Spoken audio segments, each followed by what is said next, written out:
This is an iHeart podcast. Guaranteed human. Hey, everybody. The official Big Bang Theory podcast is back, covering seasons 3 and 4 of the show. Each week, host Jessica Radloff speaks with crew and cast members like Kunal Nair, Mayim Bialik, and Kevin Sussman. Hear about the Easter eggs you may have missed, behind-the-scenes stories, and how certain real-life relationships shaped some of the most memorable storylines. Watch the official Big Bang Theory podcast on HBO Max or wherever you get your podcasts. Work can be a little weird. Cringy training seminars, coworkers who won't stop talking about their plant, forgetting the mute button at an inopportune moment. We have to deal with a lot on any given workday. Sometimes it can feel hard to thrive and move forward in your career. Well, that's where LinkedIn comes in. LinkedIn helps you get ideas and insights from experts in your field, connect with people professionally, grow your network, and access tools designed to help you find the right fit for your next role. Whether you're just getting started, figuring out your next move, or looking to accelerate your career, LinkedIn is built to support you at every stage because LinkedIn is the network that works for you. Visit linkedin.com/knowstuff to learn more. Welcome to Stuff You Should Know, a production of iHeartRadio.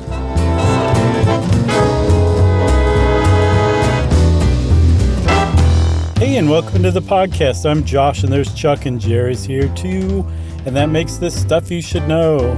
Good old-fashioned explainer edition. Yeah, this feels like a throwback. Yes, it does. I cannot believe we did not do this already. I agree, and my stomach may have just been so loud that the microphone picked it up. I didn't hear it, but I want to hear it in the edit if it did. Oh, geez. Wow, you're so hungry. That was my mouth. I know. No, I already ate. You know, sometimes when you have a really empty stomach and you put, I made one of my good hot bone broths, spicy bone broths. Oh, nice. And then for the next 30 minutes, your stomach's just like screaming like, what is that? Or it's saying, thank you. Yeah, maybe thank you. I wish I knew. My whole life, I wish I knew what my stomach was saying to me. What is your sphincter saying? You can usually tell how your stomach is feeling based on your sphincter. Sphincter don't lie. Oh man, is that a truism or what? Yes, it is. Sphincter's gonna sphinct. Yep. Sphincter's fine. Let's move on. Then I think your stomach's saying thank you. Okay. So we are moving on, Chuck. We're going to move on. We're talking about skydiving today. And like I said, I'm surprised we hadn't done it already. I met a guy who I think he founded like one of the Navy's skydiving clubs. Yeah. And he was a very nice man and asked if we'd ever done skydiving before. And I said, I don't know. And I looked, and sure enough, we didn't. So here we are doing skydiving. And I think it's pretty appropriate. Well, first, have you ever skydived? I can't remember.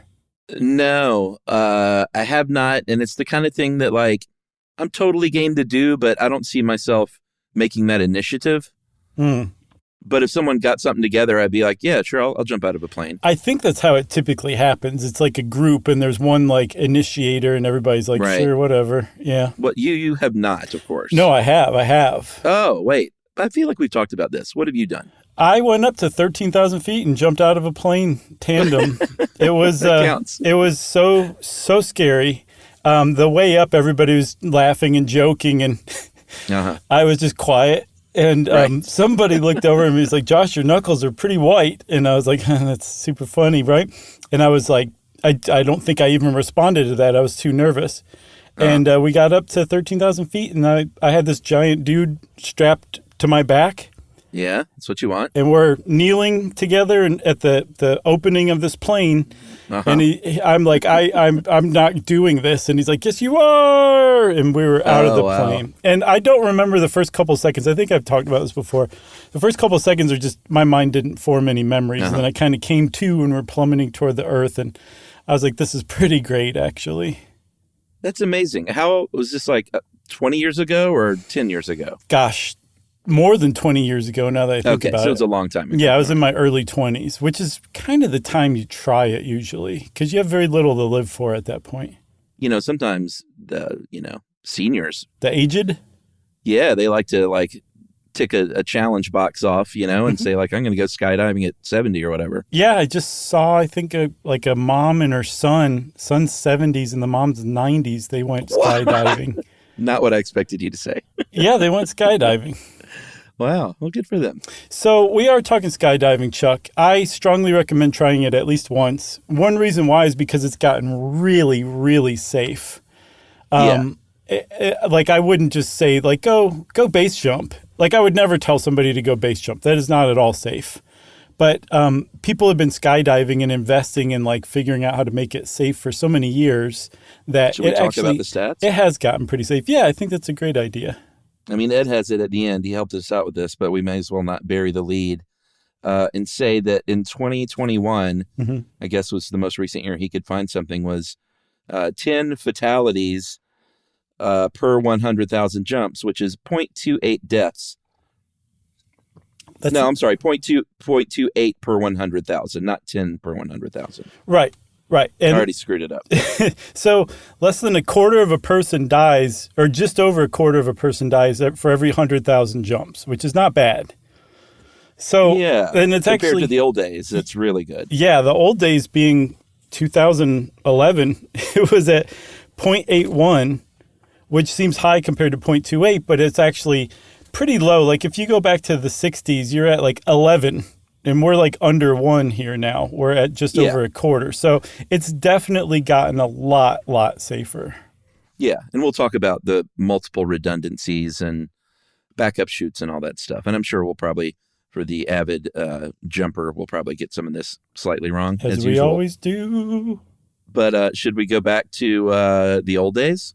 Yes, let's, because people have been like, I want to jump off a high thing, but I want to live. So how can I do that? And the parachute's kind of I think even if you're taking into account like hindsight, it's a pretty obvious low-hanging fruit invention. But that doesn't mean that they knocked it out of the park immediately. They didn't understand exactly how to do it, but the idea of what to do came to a lot of people over the years. Yeah, I mean, I think just even a kid jumping off of a wall with an umbrella, like there's this weird human instinct of, let me hold open a chute-like thing and jump off of something. Right. And that seems to have certainly taken hold in France. France had a lot of early jumpers. I know we talked for sure in our Eiffel Tower episode about Franz Reichelt, who died in 1912 while testing a parachute design from the Eiffel Tower. But before that, the first documented jump period was way before that in 1783 from an observatory in France. And it seems like the French were just always experimenting with, sort of the rigid, like wooden framed chutes and then silk chutes. And we'll talk about silk later. Right. It was pretty good early choice for the fabric. But it wasn't until the early 1900s that we look at sort of the first modern parachute, right? Right. And this kind of gives you an idea of what skydiving is like. The origin of skydiving came from a carnival act. Yeah. Where a guy named Charles Broadwick, whose stage name was John Murray, used to go up in a hot air balloon and jump out of it. I think it was the other way around. Oh, was it? No, yeah. But although neither one of them are really that stage namey, now that I look at it. I know, exactly. It's just kind of two normal names, but right. I guess he thought John Murray didn't have enough mustard to it or something. Yeah. So he would go up in a hot air balloon and jump out with a parachute of his own design, which apparently was good enough to keep him alive. And he was touring the U.S. in the 1890s, early 1900s. And he had two different wives who were assistants with his act die in these parachuting accidents. Yeah. And I don't know if that drove him to it or if it was just, I could see it driving him to it. He really spent a lot of time refining the parachute. And the whole idea of a parachute coming out of a backpack on your back, that came from Charles Broadwick / John Murray. Yeah. Yeah. He was like, let's stuff this thing in there. I'm not sure what they were doing before. Were they just kind of holding it? I think so, yeah. Kind of like base jumping, I think. Yeah, yeah. So they were, I guess, holding it. Then he put it into a backpack. Again, I wish I had a little more information about his wives dying. If it was like, hey, you try this, or if it was just genuine accidents. I think the first one, later on, people said that it was more likely suicide. Yeah, I think the first one in 1905. Okay. But anytime there's two, spouses that die. That I don't know. A little suspicion is raised for me. It is definitely, but we're also talking about people engaging in the earliest forms of skydiving. No, you know, that's true. So there's a coincidence. A lot of risk to it for sure. But the military obviously is where a lot of the early parachuting went on. Obviously, in World War I believe they developed the ripcord by that point, right? Yeah, where you pull a little handle and the parachute goes whoop out of the backpack. They also came up with what's called the static line. Like if you ever see in like a war movie, especially World War II, those guys like clipping into a line with like a rope, that's a static line. And that's just dropping guys, right? Exactly. This isn't for thrills. This is for getting you behind enemy lines, right? So they deploy their parachute immediately, and the static line does that. When you jump out, that line stays attached to the plane for a second, and it's also attached to your chute. So it just pulls your chute out immediately and then falls away, and then you kind of float to safety, hopefully behind enemy lines. So the static line and the ripcord were both designed by the military. And I'm guessing from the military, that's where people started getting like the idea of like, we should just do this on weekends too. Yeah, I have a feeling that's what happened. I wouldn't be surprised if retired military were some of the first instructors privately. Yep. Because they certainly jumped a lot, and that's the only way you could get that kind of experience back then. But I believe Ed cites Jumptown as the very first skydiving center opened in 1959 in the United States that is still up and running today, which is pretty cool. Yeah, in Orange, Mass. In Orange? I don't know why Massachusetts has a town named Orange. Maybe it's just like wishful thinking. Surprising. For Orange. You sure it's not Florida? I looked it up. Yeah, because Florida is actually like kind of a huge state for skydiving over the history of the sport too. But nope, yeah, this is in Florida's jump site is called Fall Foliage, Florida. Right, exactly. Red Maple Leaf, Florida. But the 60s is when it started to develop, and then big time. I'm glad you love that dumb joke. That was good. Then in the 70s, I remember, and I'm sure you do, growing up in the 70s and 80s, skydiving just seemed like, not like everybody was doing it, but it just seemed like a big hot thrill sport. And that's where it really kind of became refined, and people started pushing the envelope and going higher and faster and doing crazier things up there. And that's when like kind of modern skydiving really came into its own. And there were two things that happened that completely broke open skydiving from like a arcane, adrenaline junkie, ex-military recreation to like anybody can come do this. One was they changed the design of the parachute from that round, example of a parachute, the old-timey one, where you couldn't control it. Like it was keeping you from plummeting to the ground, and you should be grateful for that. That was enough. But then a person from Canada in the 60s came up with the Ram Air parachute. Their name was Domina Jalbert. And they were a kite designer, and they said, hey, these kites, actually, you could turn them into a pretty cool parachute. And so those kind of wing-like, wide, rectangular, rounded parachutes that you see today, those are Ram Air. We'll talk a little more about them. So that was a big one, because now you could control where you landed. And then the second thing was some dudes in the 70s, actually a couple initially, Peter Chase and Gloria Mabry, who were married, decided to try what's called tandem jumping, which is what I did, where a more experienced person is strapped to a novice and you jump out together, and the experienced person is the one who like pulls the ripcord and guides the whole thing. You're just basically along for the ride. And now all of a sudden, Chuck, it went from having to have tons of experience, possibly a military background, to I'm going to show up, do an hour-long course, and jump out of a plane an hour later after I get there. And that's suddenly people who are just complete amateurs who are curious could show up and skydive. And that's really where the whole thing blew open in the 70s. Yeah. And that's, I have a feeling of skydiving, we're still at the point where even if you needed one day of training to come back the next day, the rate of people trying this out would just plummet. Plummet, probably not the best words to use. But the fact that they made it to where you can go, You don't have to know anything, and you can go out that same afternoon and jump out of a plane. That's what really kind of entice people, I think, to try it out. And then, of course, like you said, just the fact that they show you how to use the gear and they walk you through that quick lesson, which I imagine is just like, let me handle everything. I'll walk you through it all. Right. When we come to the ground, that's really the only other time where you need to worry about stuff. Right. Which is, pull up your feet so you don't break your legs. Yes. And I'll land for you and you'll kind of sit on your butt. Yeah. Like you're strapped to the front of the instructor like a baby.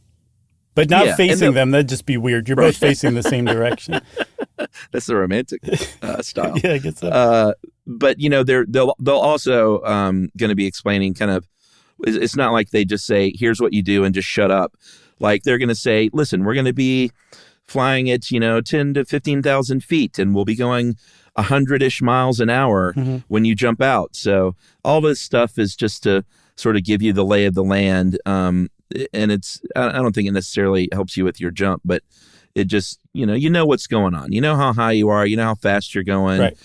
Did they even bring up terminal velocity? I don't know, but this is what I propose, Chuck. I say, I don't remember if they did or not, probably. But I say we take a break and pretend that it's the night before your first jump. And then the sleep is the ad break. And then when we come back, it's like waking up and going to the airfield to participate in your first skydive ever. How about that? Oh, that's super exciting. Okay.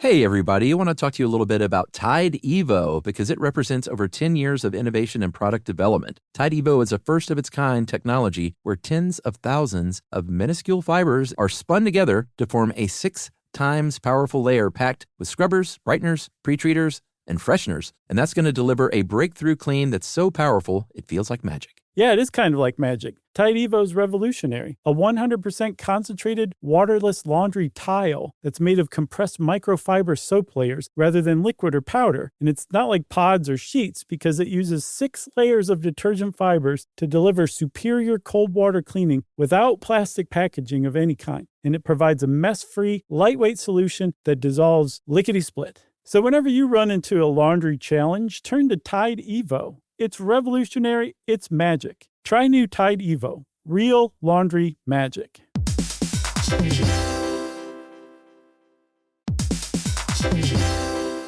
If you're a business owner or an entrepreneur, you know how hard it is to get things done fast and well. Why not have both? That's right. That's why Wix Harmony stands out. It's a website builder that helps create a site quickly without compromising your vision. You can build a fully functional website for any type of business by just describing what you want. Then everything can be customized and edited to get it exactly right. There's also built-in support to help answer questions or guide you along the way. And here's what makes it even better. You can click anywhere on your site and make changes instantly. It's these details that make creating with Wix Harmony feel seamless. That's right. So join millions of businesses already using Wix and try Wix Harmony for free at wix.com/harmony. That's wix.com/harmony.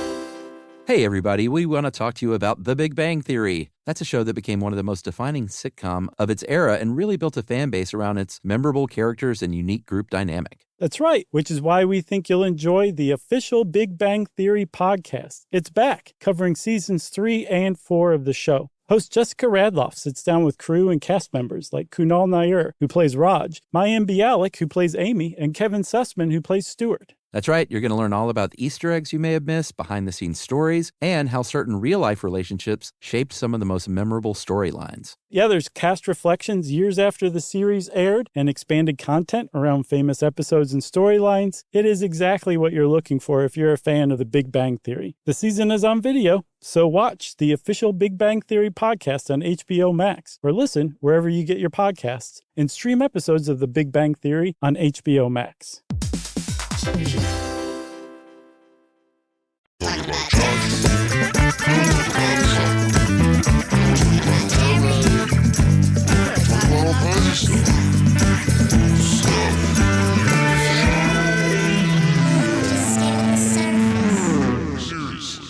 Good morning, Chuck. Good morning. It's time. It's time for your first skydive.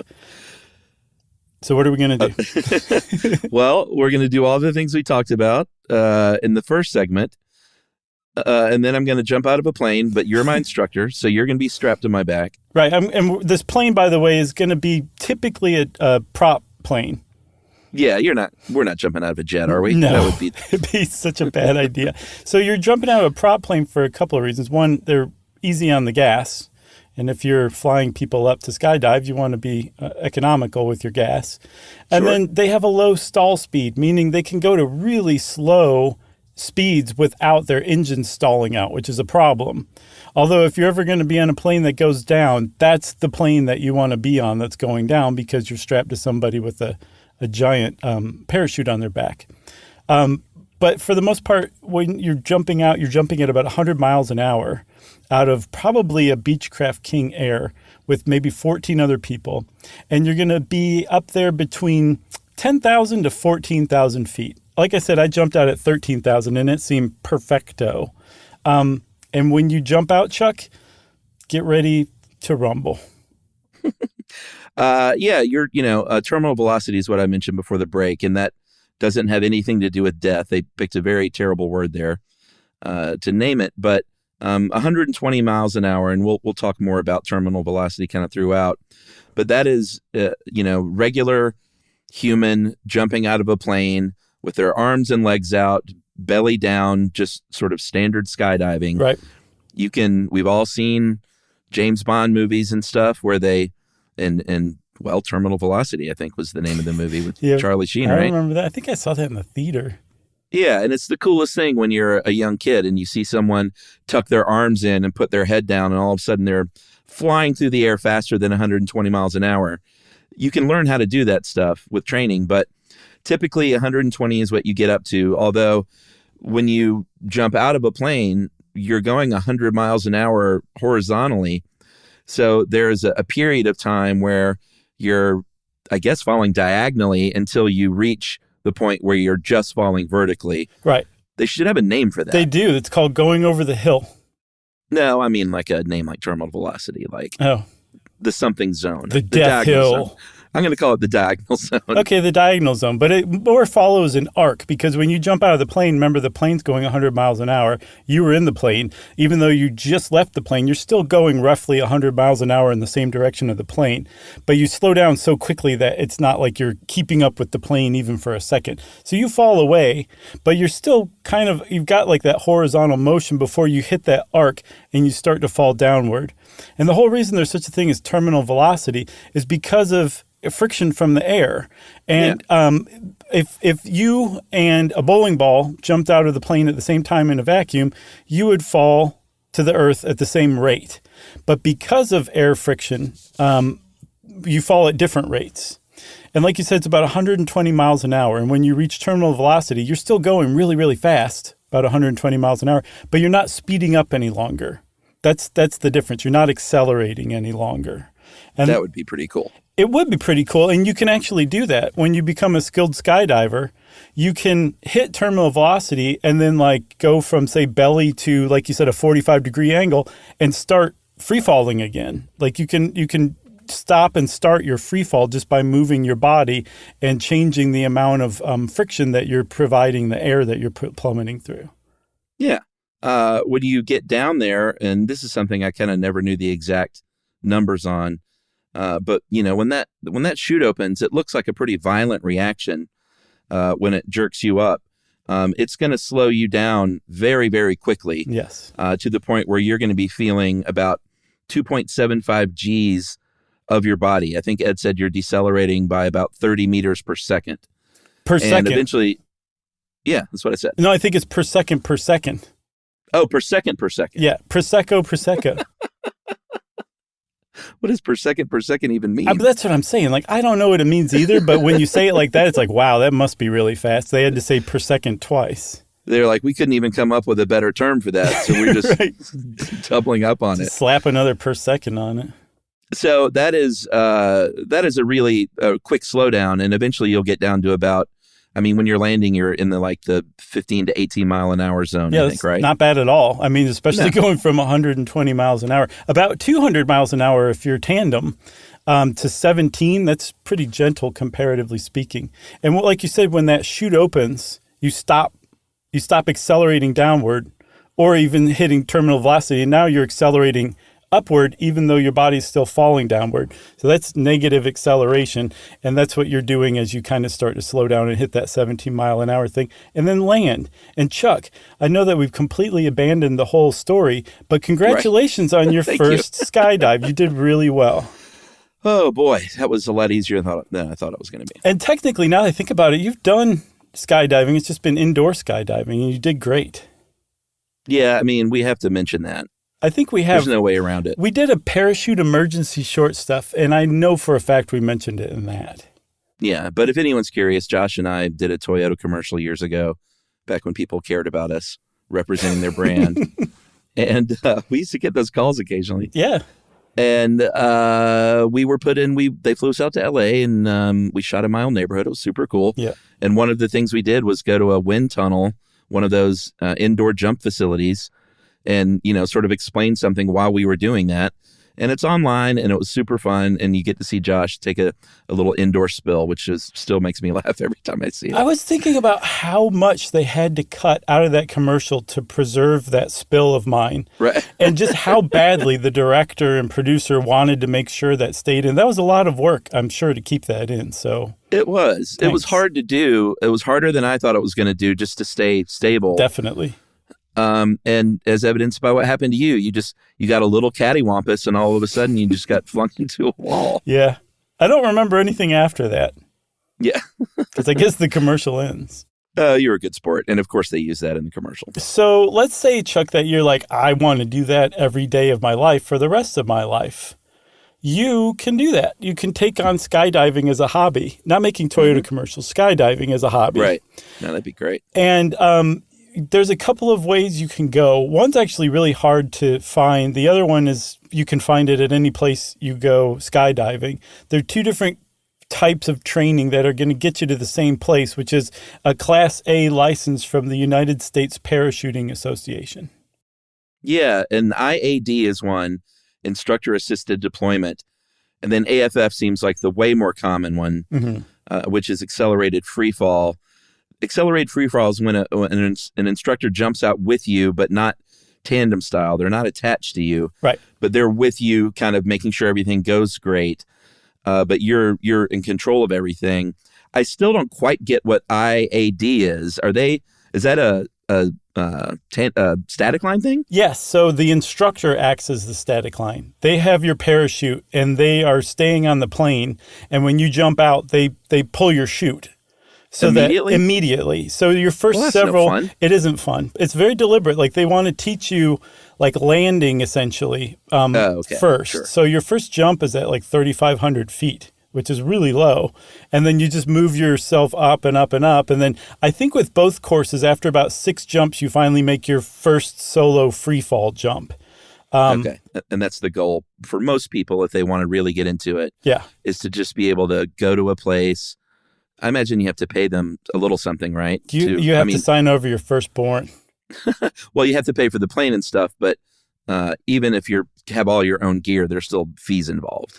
Yes. I think I calculated about $3,500, which from what I saw looks pretty right to me. And that's to get your fully licensed up, right? Yes. The course is about $1,800, say $2,000, and then to get all the way to your license with all the exams and all that stuff, it's about $3,500. The thing is, it does not include equipment. No, and equipment is expensive, as you might assume. Sure. We were talking about equipment that keeps you alive. So, like your parachute might be a couple grand, $3,000. Helmets can get pretty expensive. An altimeter is $400. So it starts to add up really, really quickly. You can pick up a used altimeter on Craigslist. I would. I'm sure it's fine. I would like if you get into this. A word of advice from me: do not cheap out on your equipment, in particular your altimeter. Yeah, I would imagine. So you can go through this whole thing, and I don't know how long it takes. I actually didn't get a sense of that, but when you get your license, You're like, what do you mean license? Is the government going to come arrest me? No. But if you show up to a skydiving place and you say, I want to jump, they'll say, well, we need to see your license. And if you have your A license on you, they'll say, hop aboard, and you can pack your own parachute. You can do jumps. I think you can do water jumps, which seems like, I don't know. I guess water jumps are probably really difficult because you can get wrapped up and sink if you're not careful. Yeah. Right? What was the, there was some action movie where a dude ejects from a plane and lands in water and like has to like, is lost consciousness and has to come to and get out of the parachute rigging to Well, I think the survive. first Top Gun, that's how Goose died, right? Yes, this person survived. I keep seeing Bruce Willis, but I don't think it was Bruce Willis. I don't know. But you were saying you don't know how long you can get this Class 8, how long it takes. Right. You need 25 free fall jumps, 5 group jumps, and some other training. So I would imagine even if you're really eager and cooking, like this takes a matter of months. Yeah, don't you think? that seems just to right get all me. those in. Yeah, for sure. I guess you could go every day if you were really like had to learn fast.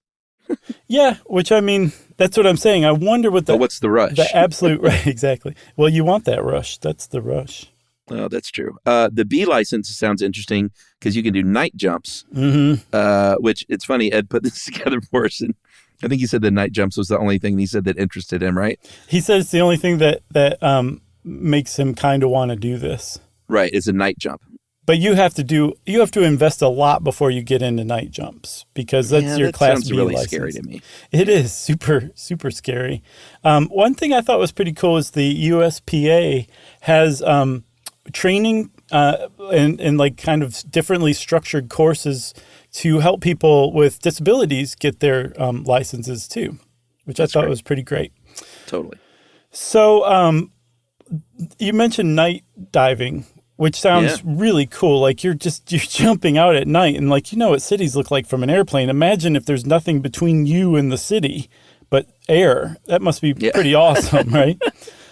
That's one of many things you can do. So once people started getting into skydiving in the 70s, they're like, how can this be more dangerous? How can this be more thrilling? And they came up with a lot of different interesting things.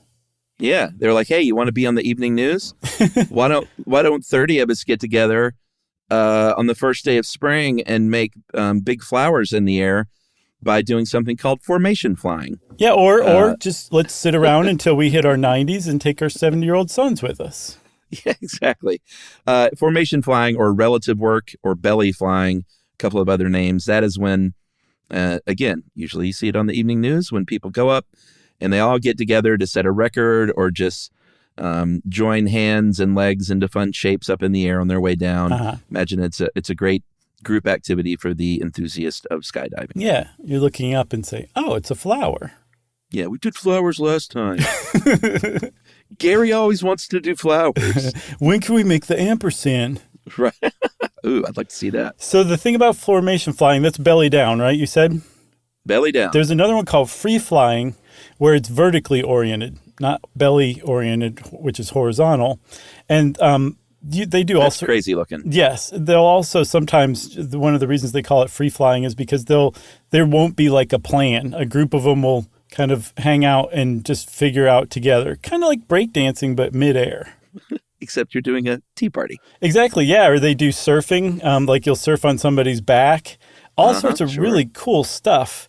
And you can also get some crazy speed, as we'll see. There actually is something called sky surfing where you don't use your friend's back. You actually use like a snowboard. Yeah. And you can actually, because it's a snowboard, you're suddenly putting out like uniform resistance to the air.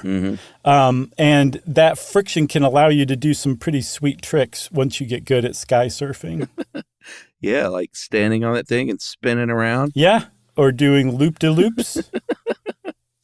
Making an ampersand in the air. I don't know why that always cracked me up, but sky surfing I always thought was kind of fun. And I sound like I'm making fun of it. I'm not. It is cool, but I'm just trying to think of, the first guy that was like, they're always trying to combine their loves of the extreme things that they love. Right. Like let me put a wingsuit on a motorcycle or whatever, Right. like all that stuff. The other people on the plane were like, "Why do you have your surfboard?" Right. And he goes, "What?" And that Just was it. watch. There's another one called tracking that I thought was pretty delightful.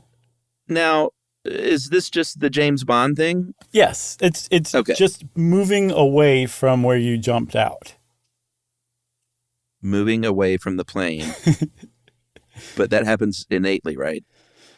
You move, yes, the plane moves away from you. This is you purposely moving away from the plane yourself by Okay. positioning your body at different angles. So you're suddenly like shooting off to the west or shooting off to the northeast.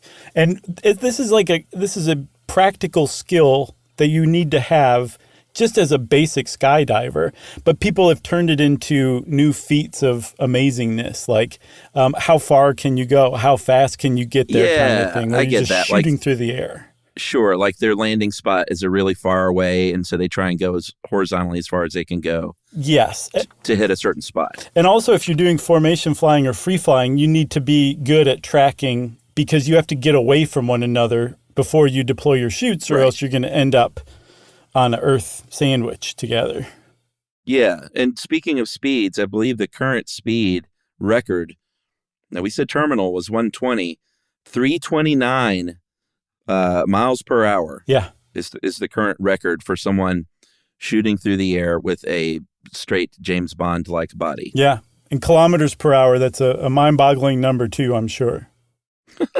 I don't quite get what cupping is. Is that just what we did in the wind tunnel, like Yes. regular trying to resist the air? Yeah, you're making like an arch out of your body, and when you do Yeah, okay. that, you kind of make yourself into a parachute and you go up, right? So let's say you've got four other people and you just finished making a flower to Gary's dismay. And you all need to get away from one another. There's different ways to get away. So Gary shoots off to the northeast. He's all mad. You shoot Right. off to the west. Abel, your biblical friend, cups. So he goes upward all of a sudden to put some vertical distance between you two. And then Cain, Abel's brother, ironically, Right. makes himself into like a missile and shoots downward. So now there's even more vertical distance between all of you. Vertical and horizontal distance. All of that is considered tracking. That's so Kane. Yeah, Kane's like, here I go. I mentioned the wingsuit. That is when you've seen the people who look like flying squirrels in the air. Mm-hmm. It's a wingsuit. It's a suit that has webbing between the armpits and between your legs, and that just creates more wind resistance. But it also creates something called a burble in the biz, and that is the dead air behind you, sort of like when a race car has that dead, or not even a race car, a big semi truck on the highway. Yeah. Has an area of dead air behind it where a car can draft for either more speed or to use less fuel or both. But that is a burble in the parlance of skydiving. Right. And apparently in the burble, like wingsuiting is a pretty tricky thing. Obviously, it takes tons, I think 200 dives before you're allowed to put on that squirrel suit. But the burble makes it hard to, or just a little trickier to get the chute out properly in the burble. Yes. So, yeah, wingsuits sound pretty awesome, but that's well beyond my limit, I think. Oh, no. Well, you just don't want to skydive 200 times to get there. No, probably not. Probably it's not. a lot. So remember I said tracking is like a basic thing that people have turned into, feats of amazingness. They've done the same thing with the actual parachuting part called canopy flying. There's swoopers, there's gliders, there's people who go on like an obstacle course over water. And it's pretty cool. Apparently when you swoop correctly, you make a whoo sound when you come in for your landing. Oh, okay. And I've seen video of people that you can pick up some real speed if you angle your canopy, your parachute the right way. And they'll go from like really, really fast, 10 feet above the ground to like almost still with the softest landing you've ever seen, a second or two later. It's really neat. Yeah, that is cool. And that's where a lot of the accuracy skydiving we talked about happens when you're canopy flying and you really want to nail that bullseye. One other thing they do that's awesome is your canopy has straps on the top, and sometimes a bunch of people will coordinate so that each one's strapped in by their feet to the canopy below them. So it's a big chain of people skydiving, which sounds so dangerous, but I'm sure it's so cool. Now, the kind I would be interested in more so than an airplane even is, and you need a B license for this, so there's no getting around doing the series of steps to get there. But the hot air balloon jump. And at first I was like, well, who cares? What's the big deal? But as we mentioned, when you go out of that plane at 100 miles an hour, you've done it. And you blacked out for the first few seconds. I imagine it's like just a big sort of violent rush of air and sound, and you don't really quite know what's going on at first. But you jump out of that hot air balloon, it's dead silent. You actually experience a true free fall from the jump. Yeah. Like, you would on a amusement park ride. Right. And the silence of it and the stillness of it really is appealing to me. Yeah, it's not until you start to really pick up speed that like the air makes a sound running past you.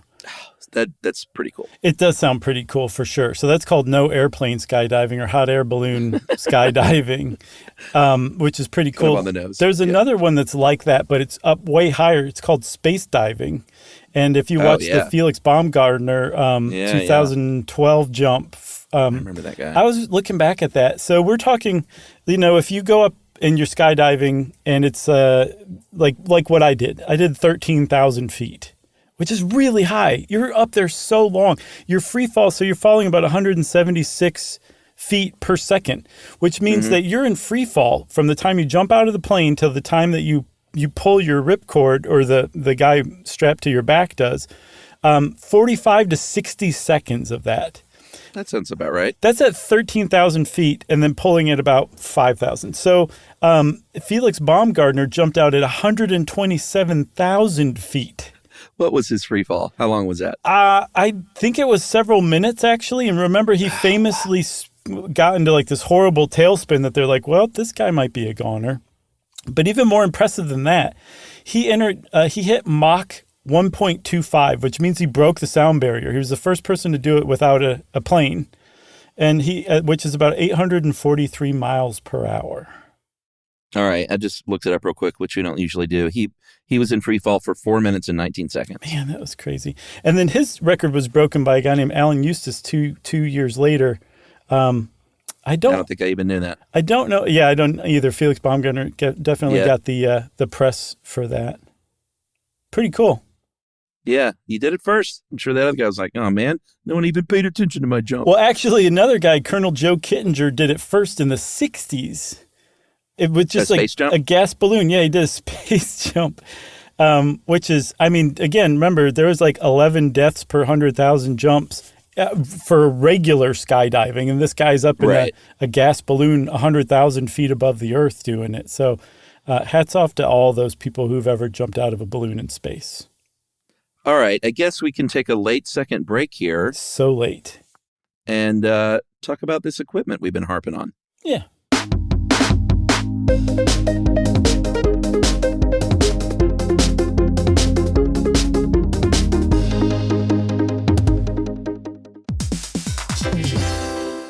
Hey, everybody. I want to talk to you a little bit about Tide Evo because it represents over 10 years of innovation and product development. Tide Evo is a first-of-its-kind technology where tens of thousands of minuscule fibers are spun together to form a 6 times powerful layer packed with scrubbers, brighteners, pre-treaters, and fresheners. And that's going to deliver a breakthrough clean that's so powerful, it feels like magic. Yeah, it is kind of like magic. Tide Evo is revolutionary. A 100% concentrated, waterless laundry tile that's made of compressed microfiber soap layers rather than liquid or powder. And it's not like pods or sheets because it uses 6 layers of detergent fibers to deliver superior cold water cleaning without plastic packaging of any kind. And it provides a mess-free, lightweight solution that dissolves lickety-split. So whenever you run into a laundry challenge, turn to Tide Evo. It's revolutionary. It's magic. Try new Tide Evo. Real laundry magic.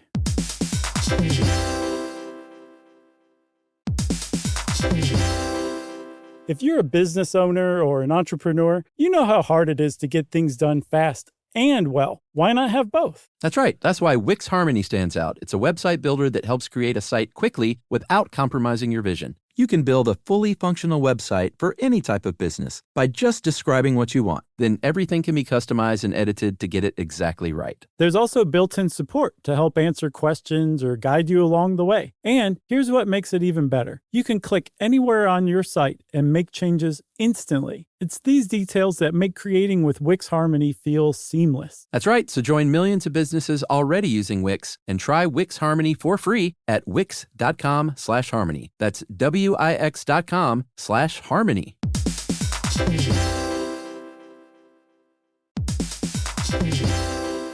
Hey, everybody, we want to talk to you about The Big Bang Theory. That's a show that became one of the most defining sitcom of its era and really built a fan base around its memorable characters and unique group dynamic. That's right, which is why we think you'll enjoy the official Big Bang Theory podcast. It's back, covering seasons 3 and 4 of the show. Host Jessica Radloff sits down with crew and cast members like Kunal Nair, who plays Raj, Mayim Bialik, who plays Amy, and Kevin Sussman, who plays Stuart. That's right. You're going to learn all about the Easter eggs you may have missed, behind-the-scenes stories, and how certain real-life relationships shaped some of the most memorable storylines. Yeah, there's cast reflections years after the series aired and expanded content around famous episodes and storylines. It is exactly what you're looking for if you're a fan of The Big Bang Theory. The season is on video, so watch the official Big Bang Theory podcast on HBO Max, or listen wherever you get your podcasts, and stream episodes of The Big Bang Theory on HBO Max.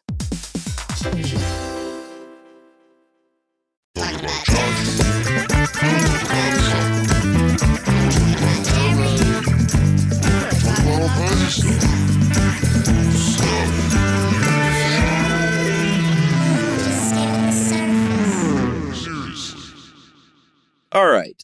We mentioned the equipment, money that you can spend, and the rabbit hole to get the coolest helmets and goggles. Mm-hmm. The first thing that you want is a parachute. If you're a beginner, your canopy is going to be a little bit larger, make you go a little bit slower. Yeah. Back in the day, we said they were silk because silk has a very high strength to weight ratio. And it's also, and here's sort of the key, it's a very tight weave because, you can't jump out with a gauze parachute. It's not going to do much to slow you down. So that tight weave of the silk really helped. And then they eventually moved to nylon, of course. Mm-hmm. And that nylon even usually has a coating on it to make it even more non-porous. And we mentioned the big round early parachute compared to the shape they have today. Yeah. Today they have, and it's not only for flying cool and doing, having more maneuverability, but they are formed into different cells, as you will see if you look at a parachute jump. And those cells are sort of a redundancy in themselves because if like one thing goes wrong in a part of the parachute, you still got plenty of parachute left. Yeah, what I didn't know, I ran across in research, is the sides and the back of the Ram Air parachute are sewn up, but the front is open. So the air enters those cells and puffs them up and creates a bit of buoyancy from what I can tell. Yeah, that makes sense. Yeah, it's pretty cool. So that just completely changed everything when they came up with that type of parachute. Another parachute that really comes in handy is your reserve parachute. Yeah, you want to. So there's they've kind of updated the technology on this. Before, I don't know, you probably had to be carrying a Rambo knife in your teeth when you jump so that you could cut your chute to release your chute from you so you could release your reserve canopy. Now there's like just a little pull cord and the like all of your chute that's failed falls away, your initial canopy, and then you can pull your reserve chute pretty easily from there. Some of them even have a thing where when you pull that cord and your main canopy goes away, it actually pulls your reserve chute out like it's a static line basically, which is probably good because I'm sure you're a little bit panicked maybe when your chute doesn't work when it fails, even though you have a reserve chute. That's got to be, you're down one. You're down to your last one now. This is your last backup. Yeah, absolutely. The harness in the container is what the little backpack is called that everything is packed in. Yeah. And of course you want to have someone that knows what they're doing that. I'm sure there are many, many instructional lessons involved for you to get to the point where you can pack your own. And they say even when you're packing your own, it's not the kind of thing where you should pack it and just like leave it in your closet for a few years. Yeah. and jump again. Like you should probably repack that thing just to make sure everything is as it should be. Yeah, your reserve chute has to be packed by a licensed instructor, and you have to unpack it and repack it every 180 days to make sure that it's in good condition. So, yeah. You don't want that thing getting hung up. No, that's no joke. The altimeter, I told you, that's the thing that tells you what where you're at above sea level, so you know when to pull the ripcord. Usually it's 3,000, 3,500 feet. And the louder, some of them will make a sound in your ear, in your helmet. Some of them have really big numbers. You just kind of wear it like a watch on your wrist. Again, do not cheap out on your altimeter, okay? Also, do not go to Craigslist to pick up your AAD. That's your automatic activation device. Yeah. That is the redundancy on the redundancy. If Gary flies over and in mid-stem formation kicks you in the head by accident and you're passed out up there, and Gary can't get back to you, you have a device that is set to automatically pop your chute out at a pre-programmed altitude based on how fast you're going. You really want that thing to be set up correctly. Some people say Gary didn't even really try to get back to you. Yeah, that's what I saw. And it's all on my GoPro. One thing I saw this with the AAD is if you go up in an airplane and for some reason you don't jump out, you better remember to turn off your AAD, because when the airplane hits like 700 feet, it's going to activate your parachute. Oh, whew, in the airplane. Yeah, that's no good. And then you got your jumpsuit, which protects your skin. And then you've got your helmet and goggles, which are absolutely essential. Yeah. And you put all those things together, you're ready to go skydiving. Yeah, what's the little, doesn't a little mini parachute come out at first, and that pulls the main chute now? Yeah. So the pilot chute just kind of... pilot chute. Yeah. It catches enough air that it can pull your chute out of your container, out of your deployment bag, your D-bag, they call it. Oh, really? Yeah, they do. And then one thing that can happen, if your chute just opened from like nothing to open, like in a second, it's going to pull you up and possibly break your shoulders, do all sorts of terrible stuff to your groin. And you don't want to do that. So they've actually created something called a slider, which holds the cords together. And then as the chute opens up, it kind of slides further and further down. So it controls the opening of your chute to make it a much more pleasant experience. And that's the one that you use for just solo skydiving. There's another one called a drogue chute that you use for tandem.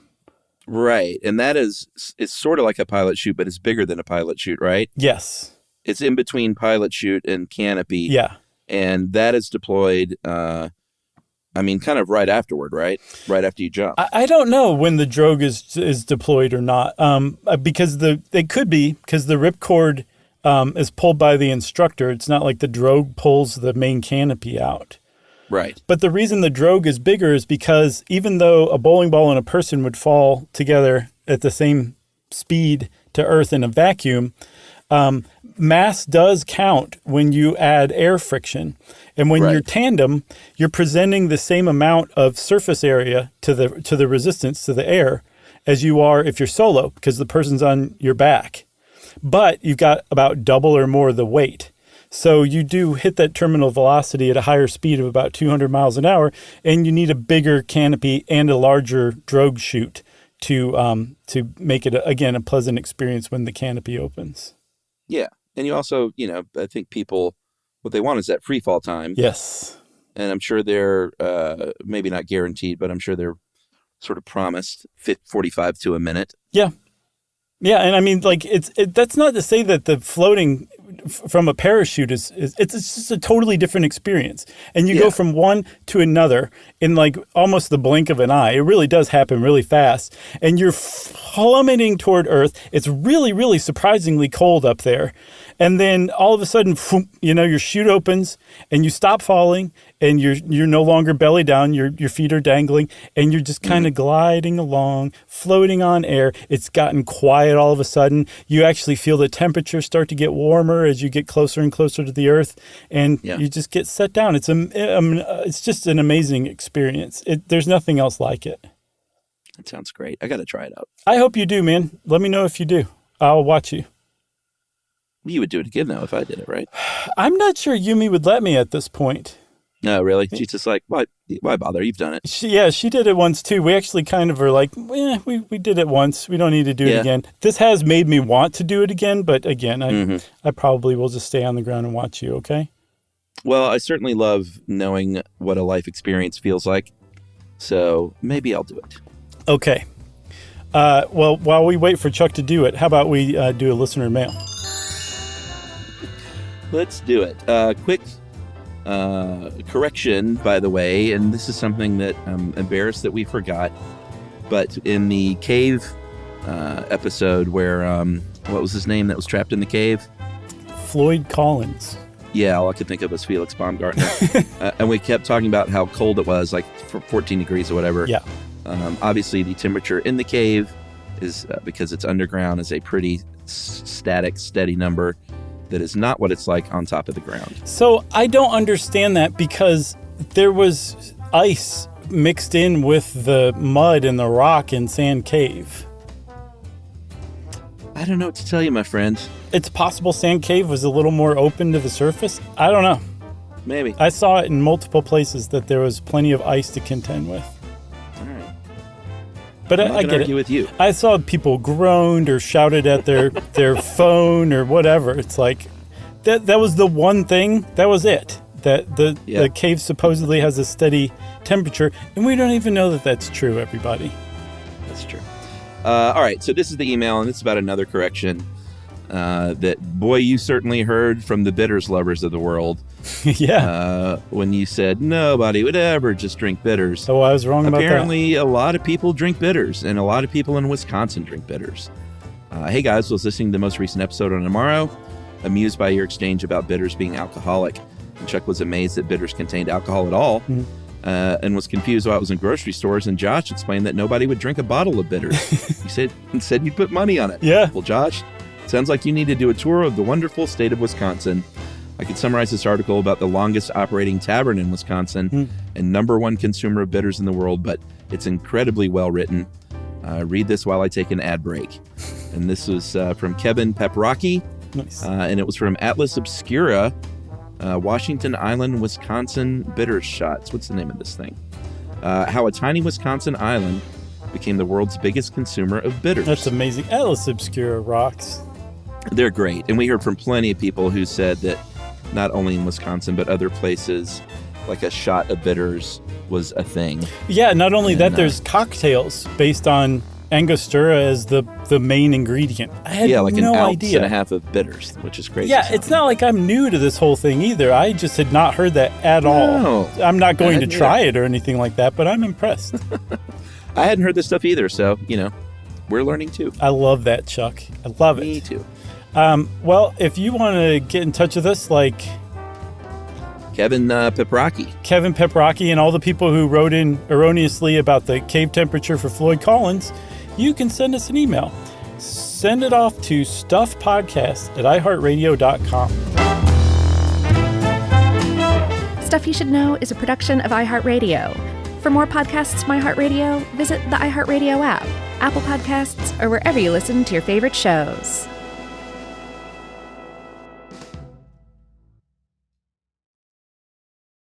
When it comes to small business, people want to talk to people, not bots, not voicemail. Your customers or clients want a real human connection, and that's exactly what they get with Ruby. Ruby is the virtual receptionist company that takes care of your callers when you're unavailable, in the middle of something, or just don't want to pick up. They can answer, screen, and transfer calls, as well as take messages, collect payments, book appointments, and more. All while saving you time and making the people you serve feel special. It's available 24/7, 365 days a year, and is 100% based in the U.S. See how it works at ruby.com, or better yet, give them a call at 844-900-RUBY. The next time you end up with something on your shirt, don't turn to your usual detergent. Check out Tide Evo. Tide Evo represents over 10 years of innovation in product development. It's a revolutionary 100% concentrated waterless laundry tile made of compressed microfiber soap layers rather than liquid or powder. It's not pods and it's not sheets. It uses 6 layers of detergent fibers to deliver superior cold water cleaning without plastic packaging. It's mess-free, lightweight, and dissolves quickly. Try new Tide Evo. Real laundry magic. Making sense of the news is a full-time job, but it doesn't have to be yours. Not when the Guardian's new podcast, Stateside with Kai and Carter, does it for you. 3 times a week, journalists Kai Wright and Carter Sherman cut right to it, asking what's actually happening and why does it matter. Drawing on the Guardian's reporting, they provide perspectives on everything from sports to fashion and deliver it with clarity and context. Listen to Stateside with Kai and Carter, wherever you get podcasts or watch on YouTube. This is an iHeart podcast. Guaranteed human.